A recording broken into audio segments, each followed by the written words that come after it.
I used to say the brain was just a machine that told stories about itself. I used to say that with the confidence of someone who had spent 11 years building that argument, peer-reviewed and cited and defended in rooms full of people who either agreed or wanted to dismantle me. And either way, I walked out feeling solid. I was built on solid.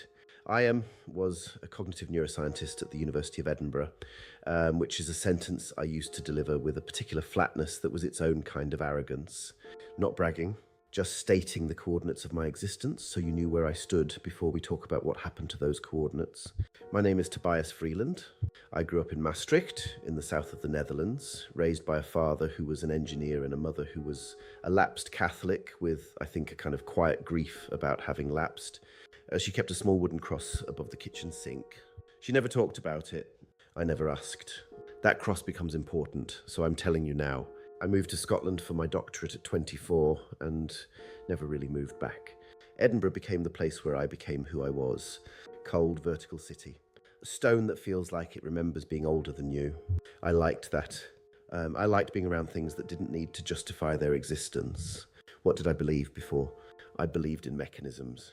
I believed that consciousness was an emergent property of sufficiently complex neural architecture, which is a technical way of saying that what you call your soul is what I called your default mode network running unchecked. I had published on this. I had a citation that I still consider one of the cleaner takedowns of Cartesian dualism in the recent literature. I did not think about death in any meaningful way because I had a working model of it. The processes cease, the narrative the brain told about itself terminates, and the universe continues without noticing. I found this clarifying rather than frightening, or I told myself I did. The thing that doesn't fit my profile, the thing I always have to mention when I tell this, because otherwise people build the wrong picture of me, is that I was, in my private life, a person who noticed things. Small things. The specific orange of certain Edinburgh sunsets over the castle. The way my colleague Priya laughed when something genuinely surprised her, not her polite laugh, the real one that arrived before she could curate it. I was not warm exactly, but I was attentive. I catalogued beauty with the same rigor I applied to data. I just refused to assign it metaphysical significance. I was 41. I had a conference in Aberdeen. I drove because I hated the train. It was the 3rd of February, and Scotland in February is its own kind of violence. Low light, frost that appears between 1 hour and the next, road surfaces that look fine until they're not. The A90 northbound, about 40 minutes outside the city. It was 7:15 in the morning. I know this because I had been irritated at myself for leaving later than planned, and I checked the dashboard clock with the specific resentment of someone running 2 minutes behind their own schedule. I had a coffee in the cup holder, Americano 1 sugar, which is not a detail I would normally foreground, but the smell of it is the last sensory data I consciously recorded before everything changed. There was a lorry. I registered it in the way you register a presence before your conscious mind has processed the threat. Something wrong in the peripheral field, a mass that wasn't where mass should be, occupying the opposing lane, and then suddenly mine. I hit the brakes. This is where the sensory record becomes strange. I remember the vibration in the pedal, the ABS cycling, the sound of the coffee cup becoming airborne, and then a white compression. Not a flash, a compression, as if the space between me and the front of the car simply ceased to exist. The cold came first.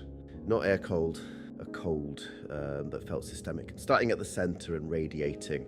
Then no road, no car, no pain, which is its own very specific kind of data, because my body should have been producing enormous quantities of pain signal, and it wasn't. What I noticed next is that I was noticing. This is the thing I cannot explain to my colleagues without watching their faces close down.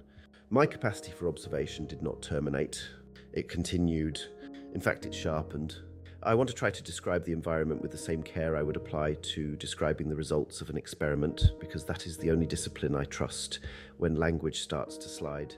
So I am going to go slowly here, and I'm going to correct myself when I reach for the wrong word, and I ask you to stay with me through that, because the corrections are part of the data. The first thing that registered was texture, not visual texture, something prior to vision, a quality of the medium I was in, the way you register the difference between standing in open air and standing in a room before you have consciously noted the walls. There was a density to it, not pressure exactly, not resistance, but a kind of Weight is wrong, a kind of presence in the medium itself, the way water feels inhabited compared to air. I was immersed in something that had substance without being a substance. I kept reaching for the word saturation and then rejecting it because saturation implies something being absorbed, and this was the reverse. It was pouring into me rather than the other way around. Then the spatial sense came online, and this is where I need you to set aside every intuition you have about space, because what arrived bore no relationship to 3 dimensions. There were not walls, there were not boundaries I could locate and map, but there was structure, tremendous, intricate, organized structure that I could sense the way you sense a very large building from inside a small room within it. You know, you are inside something much larger than what you can see. You feel the scale of it without being able to measure it. I was inside something of that order, vast internal architecture. And the organization of it was not random. It had the quality, and I am choosing this word with everything I have, of intentionality. Someone or something had arranged this, not the way a person arranges furniture. The way mathematics arranges itself, like it could not have been otherwise, and was also somehow chosen. I was in something I can only call a library that was also a pressure, not a room with books, not an architectural space. But the sensation of being inside something that had indexed everything, and I don't mean information, I mean everything that had ever mattered to anyone, compressed into a medium I was somehow immersed in. And here is where the sensory data becomes very strange and very specific. Each unit of this index material had a temperature. I don't mean warm and cold in the ordinary way. I mean that what I can only call the emotional weight of each thing had a thermal quality I could detect. Grief was cool and had a kind of crystalline surface I became aware of without touching it. Something I can only describe as tenderness had a warmth that was not heat but was the closest analogue I have. Love, and I'm using that word with extreme reluctance because it is far too small, had a quality that was both of those things at once and neither of them, a warmth with a depth that went further than warmth normally goes, further than any physical sensation I have ever recorded in a body. And I felt it as something I had no sensory organ for, which means I felt it in a way I cannot actually describe with reference to any physical experience. And I am leaving that sentence exactly as broken as it sounds, because the break is accurate. I was surrounded by the weight of accumulated significance. Every object in my visual field, and they weren't objects, they were more like resonances with shape, carried what I can only describe as authorship, as if each thing had been witnessed by someone specific, and that witnessing had made it permanent, not recorded, permanent. And I could feel, standing among them, that they were aware of being witnessed again. There was something like recognition moving through the medium, something like the medium shifting its attention, not toward me specifically, not yet. Just a general reorientation, the way a room full of people orients when a door opens, not looking but aware. The light came from no source I could locate. This is the standard thing people say, and I know how it sounds, but the reason everyone says it is that it's accurate. There was illumination that did not have an origin. I kept looking for the source, the way you look for the lamp when you enter a lit room, and there was no lamp. The light was the room. The light was what was left when everything else was taken down to its fundament. But I want to be more specific than that, because the light was not uniform and it was not static, and saying it came from nowhere does not capture what it actually did. It moved, not the way light moves, when its source moves, not waves and photons, but the way attention moves, purposefully, with direction, landing on things in sequence, and where it landed, the thing it illuminated became more itself. I watched it move across the resonances with shape that surrounded me, and each one, as the light arrived, became denser, more fully realized, more completely what it was. It was not revealing things, it was completing them, and I had the overwhelming and very specific impression that this was not a phenomenon I was observing from outside. The light was also moving through me. And wherever it passed within me, whatever it illuminated in me, I felt those things become more fully themselves too. Old data, I thought. Old filed data. And then I stopped thinking in terms of data, because data implies a processor separate from the thing being processed, and that distinction was not operative here. I was approached, that's not right. I was met by something that I will not call a being, because being implies a body, and there was no body, but there was an intelligence and a coherence, and what I can only call interest. It was interested in me, specifically, not generally. Not in the way a system processes input. In the way Priya looked at me when I said something she didn't expect. Actually curious. The quality of the attention this intelligence directed at me had its own sensory signature. I want to be careful here. This is the part where people tend to import their existing frameworks, religious, spiritual, whatever shape their prior belief takes. And I am specifically trying not to do that. I am trying to report what I actually detected sensorially as a conscious observer. What I detected was something with the following properties. It was not neutral. It was not merely observing. It had what I can only describe as a position on me. Not a judgment, nothing punitive or approving in the way those words usually mean, but a position, an orientation. The closest thing I can liken it to is the feeling of being in the presence of someone who has read everything you have ever written and has thought about it carefully and has come to a considered view and is now looking at you, and you can feel that view without needing to be told what it is. That is what the intelligence felt like. It felt like someone who had done their homework. And then I noticed something I was entirely unprepared for. The attention had weight. Physical weight, or what would have been physical weight if I had been in a physical space. I could feel it resting on me. Not pressing, not oppressive, not confining.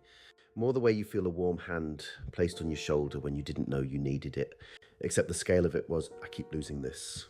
I keep losing the scale in the translation. It was the weight of something very large, being very careful about how little of itself it was using. Like watching someone pick up a very small and fragile thing with their entire enormous strength held deliberately in reserve. That is what the attention felt like. Enormous restraint in service of gentleness. I don't know how to say what happened next without sounding like I'm editorializing myself into significance. I'll try to be a clean instrument. There was a kind of opening, so I keep landing on spatial metaphors because my brain keeps reaching for them. And I was inside a scene that was not my memory. I was inside my mother's body. I was 28 years old, I was in her body, and I was standing in the kitchen in Maastricht, and I was washing dishes, and above the sink was the small wooden cross, and I was not grieving it. I was holding it quietly, the way you hold something that once meant everything and now means something different, not less different. And I could feel that it still meant something.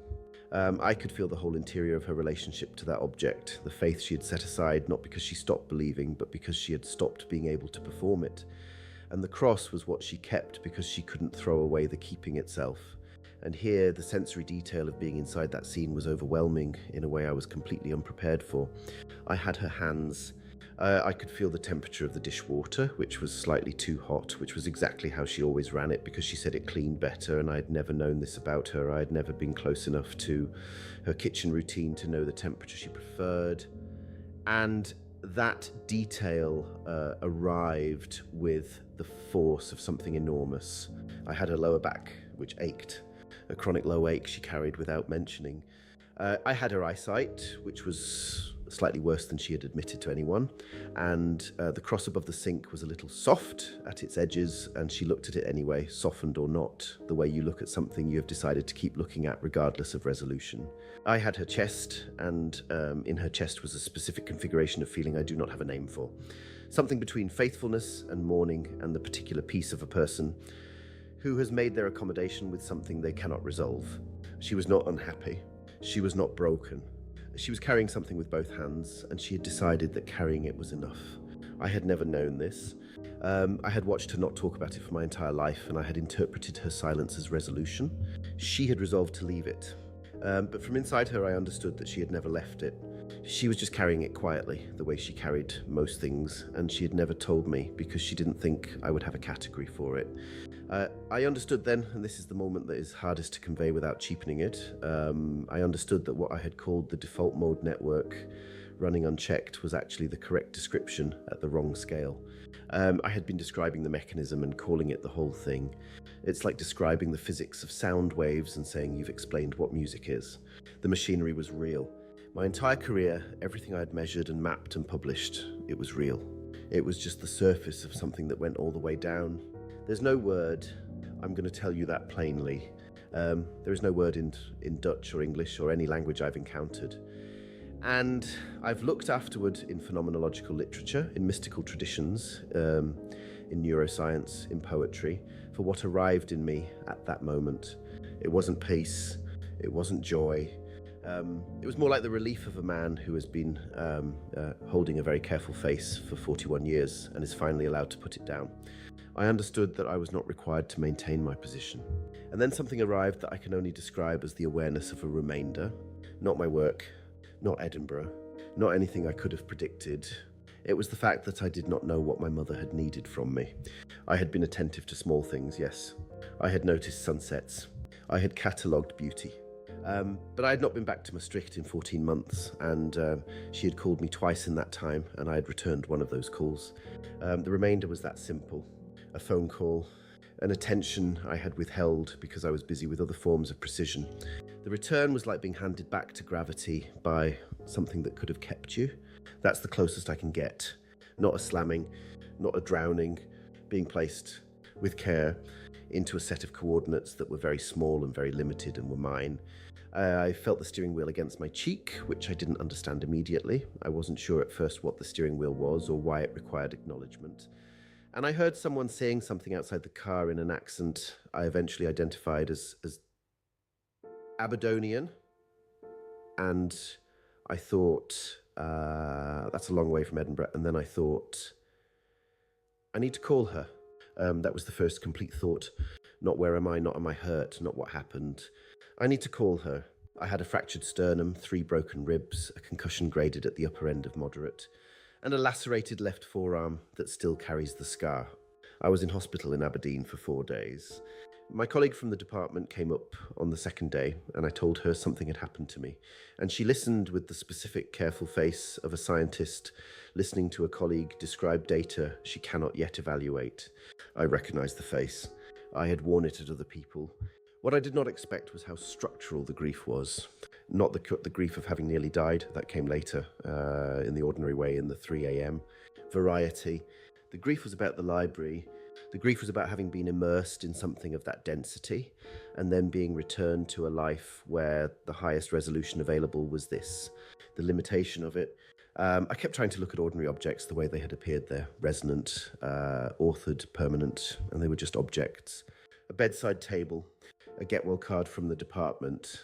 I would look at them and wait for them to open up, and they wouldn't. And the gap between what I had been shown and what I could access was real and wide, and took me the better part of 2 years to stop mourning.